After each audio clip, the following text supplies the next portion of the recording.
आपकी पत्नी कैसी होनी चाहिए और आपका पति कैसा होना चाहिए, इस विषय में थोड़ी थोड़ी देर चर्चा करके कथा में आ जाऊंगा।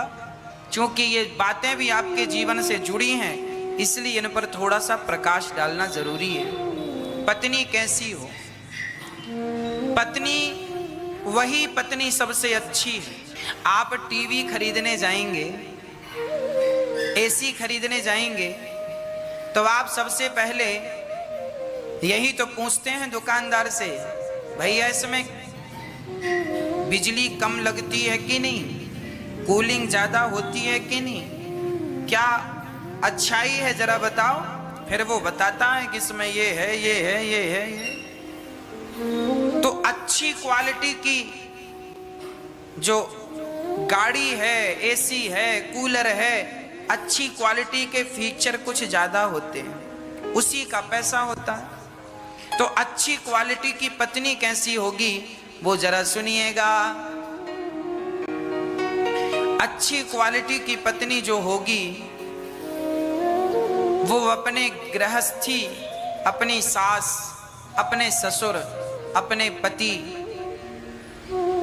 अपना परिवार सबको लेकर के चलेगी। सबको लेकर के चलने की जो बात करे वो सबसे अच्छी पत्नी है। जो घर में कभी फूट डालने का प्रयास ना करे और फूट डली हो तो उस फूट को एकता में तब्दील कर दे। घर को तोड़ने वाली नहीं, घर को जोड़ने वाली हो। किसी ने कुछ कह दिया तो छोटी छोटी, कई बार घरों में इतनी सी कोई बात कह देना, जैसे सास कह दे बहू को, इतनी सी बात कह दे, माना कि आज सास ने बहू को डांट दिया तो बहू मुंह फुला के बैठ जाएगी क्योंकि सास ने डांटा। और फिर वो अपने पति से कुछ का कुछ कहेगी। सास ने इतना सा कहा है और वो अपने पति से इतनी बात बताएगी ताकि पति उसके पक्ष में बोले। पति तो आपका है, अपनी बातों से उसे पक्ष में करने की जरूरत नहीं है। किसी भी प्रकार से घर में विवाद ना हो, ये स्त्री की जिम्मेदारी है। विवाद बिल्कुल ना हो। यदि सास ने कुछ कह दिया तो आपको चाहिए कि मां है, कह दिया सो कह दिया। जब बहुत बड़ी बात हो तब जाकर अपने पति से बताओ। छोटी छोटी बात अपने पति से ना बताया करो कि सास ने ये कह दिया, ननद ने ये कह दिया, जेठानी ने ये कह दिया। अरे कह दिया सो तुम निपटो सुलझो, पति को क्यों उलझाती हो? पति क्या करेगा? छोटी छोटी बातों को वहां ही समाप्त कर दो। माना कि आपकी जेठानी ने कुछ गलत कह दिया ना, कोई बात नहीं, उसका स्वभाव वैसा है, कह दिया। अब आप थोड़ा सा गंभीर बन जाओ, उसकी बात भूल जाओ और अपने पति, आपके पति ऑफिस से आए हैं, पता नहीं कितना टेंशन उनके दिमाग में होगा। अभी उनके दिमाग में टेंशन होगा, पति के पास भी बहुत सारे काम होते हैं, बच्चों की फीस भरनी है, घर का बिजली का बिल भरना है, ये पैसा महीना पूरा हुआ तो ये टेंशन, वो टेंशन, ये पैसा दो, वो पैसा दो, सब्जी लाओ, ये करो। और फिर एक तो पति टेंशन में है बेचारा, इनकम कम है, खर्चे ज्यादा हैं, उसमें भी आप उससे प्यार से बात नहीं करते। बेचारा आराम से लेटता है तो बस सास ने ऐसा कहा, जेठानी ने ऐसा कहा, ननंद ने ऐसा कहा। उस चक्कर में उसका दिमाग और प्रज्वलित हो जाता, आग लग जाती है, क्रोध आ जाता है। किसको कहे किसको ना कहे, पुरुष धर्म संकट में पड़ जाता है। इसलिए स्त्रियों का मैं कर्तव्य बता रहा हूं, अभी पुरुषों का भी बताऊंगा, धैर्य रखिएगा। स्त्रियों को चाहिए कि घर की दिन भर में जो कलह होती है, बात होती है, सास ने कहा, जेठानी ने कुछ ने कहा, किसी ने भी, सूर्य अस्त हुआ ना, सूर्य ढक गया ना, जैसे सूर्य अस्त हो जाता है उसी तरह तुम दिन भर की सारी बातों को अस्त कर दो, खत्म कर दो। रात गई, बात गई, कल फिर सूर्य उदय हुआ, नए सवेरे के साथ, नई ताजगी के साथ उठो और अपने जिम्मेदारियों को पूरा करो। पहली बात, स्त्रियां अपने पति से छोटी छोटी बात ना कहें, टेंशन ना दें पति को। कोई बड़ी बात हो, कोई गंभीर मुद्दा हो तो उस पर डिस्कस किया जाना चाहिए, ये बिल्कुल सत्य है। सास जेठानी ननद की बातों को तो तुरंत भूल जाना चाहिए, इसी से हम सबकी भलाई। ये मुद्दे 1 लाख साल पहले भी जिंदा थे, ये मुद्दे आज भी जिंदा हैं, सास बहू ननद भौजाई देवरानी जेठानी के, और 1000 साल बाद भी ये मुद्दे जिंदा रहेंगे। इसलिए इनको तो भूल जाने में ही फायदा है। भारत में शायद ऐसा कोई घर होगा जिस घर में सास बहू का, देवरानी जेठानी का, ननद भौजाई का झगड़ा ना होता। इसलिए रात गई बात गई, खत्म करो। ना आप भी टेंशन में रहो, ना पति टेंशन, खत्म। चलिए, पहली बात होनी चाहिए नारी में कि वो छोटी मोटी बात को पचा ले। ये पहली क्वालिटी हो स्त्री में। दूसरी क्वालिटी स्त्री में होनी चाहिए कि स्त्री का खर्चा कम होना चाहिए। जिस घर की महिला ज्यादा खर्चीली होती है उस घर में कभी तरक्की नहीं होती। जिस घर की स्त्री 2 पैसा बचाती है, कम खर्चा करती है, वो स्त्री अपने सारे परिवार को, अपने बच्चों को, अपने पति को हर प्रकार से खुश रखती है। कल को पति पे कोई 50,000 की जरूरत आ गई, लाख रुपए की जरूरत आ गई और आपके पति के पास नहीं है, और आपने यदि पैसा अपने खर्चे से बचाया होगा तो उस समय आप अपने पति की मदद कर सकती हैं अपने बचत के पैसों से। तो नारी को बचत करने वाली, अर्थात 2 पैसे बचाने वाली होनी चाहिए। ये दूसरी क्वालिटी हो। ज्यादा खर्चा करने वाली स्त्री हमेशा दुख पाती है और अपने परिवार को, हाँ आपकी इनकम ज्यादा है तो आप खर्चा कीजिए, नो प्रॉब्लम, पर जहां आमदनी कम है और खर्चे ज्यादा हैं तो लुटिया डूब नहीं जाएगी। पति कमाता है 20,000 रुपये महीना और पति कहती है मुझे 10,000 की साड़ी दिलाओ, तो पति तो बेचारा आपको साड़ी पहना पहना के मर जाएगा। इसलिए जितनी कमाई है उस हिसाब की इच्छाएं करनी चाहिए, अधिक इच्छाएं ना करो। कम खर्चे होंगे तो आप सुखी रहेंगे। स्त्रियों को थोड़ा सा कंजूस होना चाहिए खर्चों के मामले में। मुझे कंजूस की बात याद आई, एक नाम लिया तो मुझे कंजूसों की कथा याद आ गई।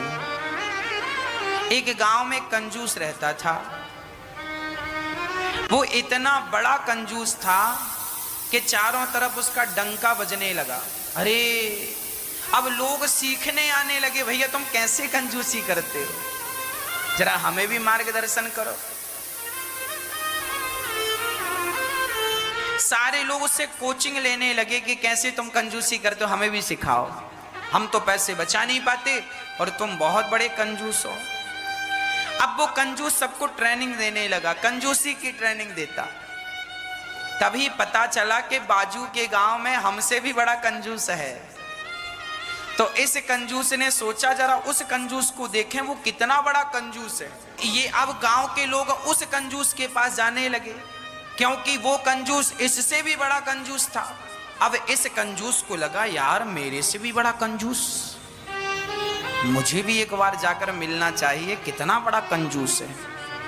तो ये कंजूस भाई उस कंजूस से मिलने गए। एक कंजूस दूसरे कंजूस से मिलने गया और जब मिलने गया तो इसको लगा यार खाली हाथ नहीं जाना चाहिए, कुछ लेकर जाएं।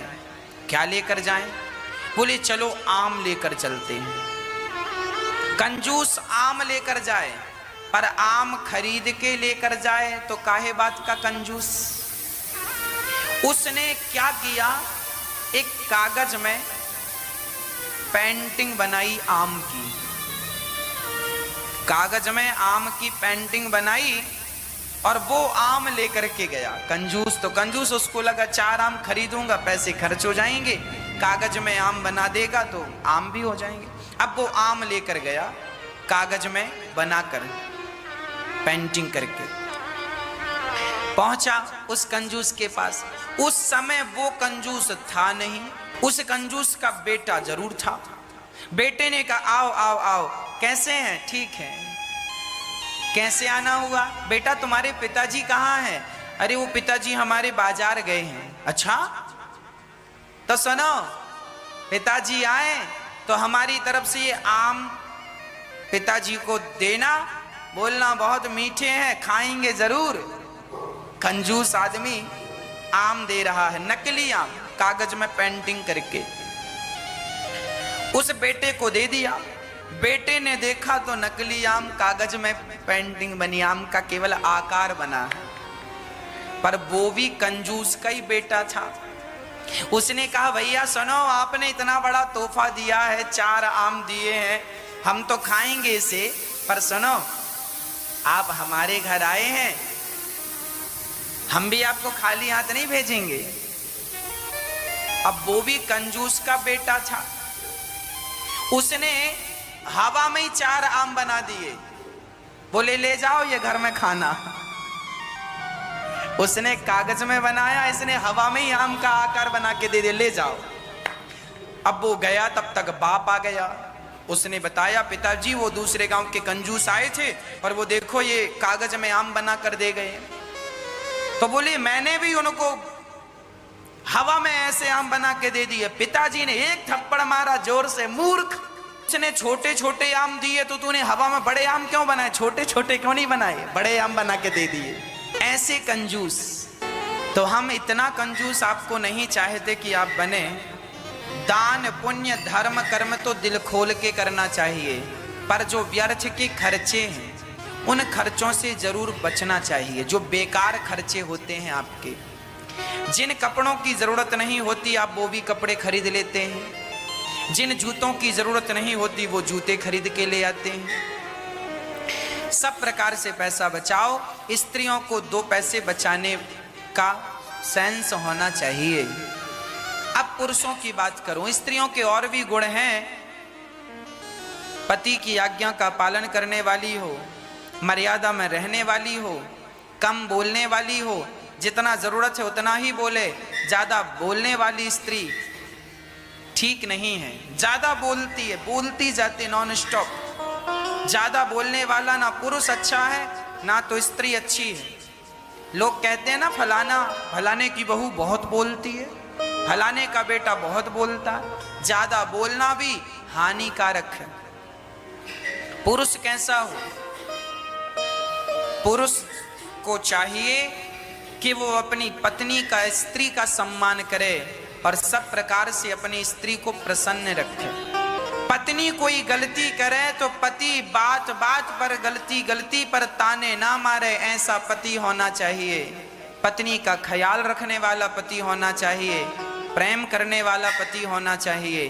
और पति को चाहिए कि घर में क्या है क्या नहीं है इसका ख्याल रखे।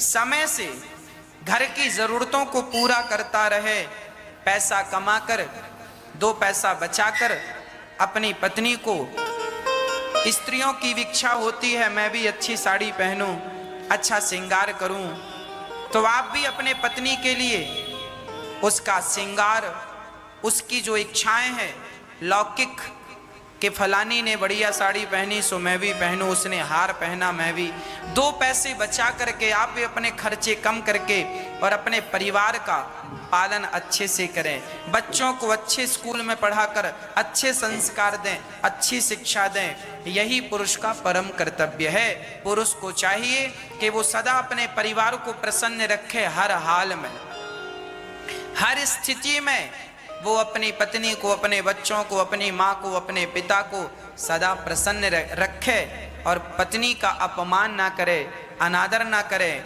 उसे कभी गालियां ना दे। क्योंकि आप पत्नी को गाली देंगे तो वो गाली पत्नी को नहीं, स्त्री को लक्ष्मी कहा गया है, आप गाली देंगे तो लक्ष्मी माता नाराज हो जाएंगी। इसलिए पुरुष पत्नी की बातों का ध्यान दे। जो हमने बताया, पुरुष अपने कर्तव्य का निर्वहन करें और स्त्रियां अपने कर्तव्य का निर्वहन करें, फिर आपका गृहस्थ जीवन आनंद से गुजरेगा, किसी से किसी को कोई शिकायत नहीं होगी, जीवन में आनंद ही आनंद होगा। इसलिए जीवन का भरोसा नहीं है, बिन भरोसे की जिंदगानी है। कब जीवन पूरा हो जाए कौन जानता है। इसलिए जरा प्यार से रहा